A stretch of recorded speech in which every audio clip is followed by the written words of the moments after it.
Demonstrations have been held across the East Midlands today against one of the region's biggest firms and its use of controversial zero-hours contracts.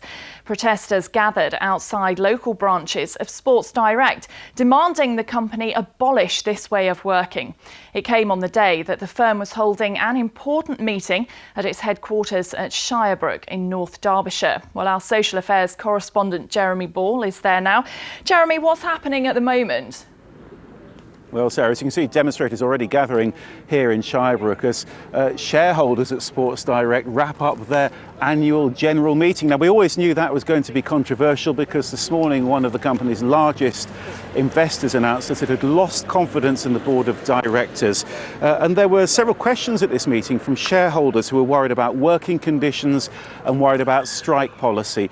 Elsewhere, there have been protests this morning outside dozens of Sports Direct stores, including Derby, Nottingham and Loughborough. Unions there calling for an end to zero-hours contracts and an end to what they're describing as Dickensian working practices. And this is all part of a national campaign to improve conditions at high street clothing stores.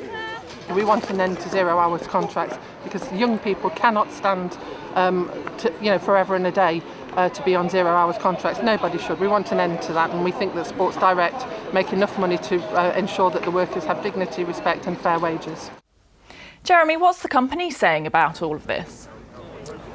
Well, we've heard from shareholders who were inside the meeting today. They say they heard from one of the directors who insisted that Sports Direct doesn't use Dickensian working practices, that everyone's rights here are respected and that there's constant vigilance for workers' treatment. But she insisted that Sports Direct isn't going to deal with trade unions. So what happens next then? Well, the board of directors have survived. They were re-elected today despite that challenge this morning. But as you can see, the protests haven't gone away. People behind me in Victorian Dickensian dress to ram home that message. And over here, more protesters arriving for a demo that's due to officially begin at about 2 o'clock this afternoon. We'll have more on this tonight on East Midlands Today. Jeremy, thank you.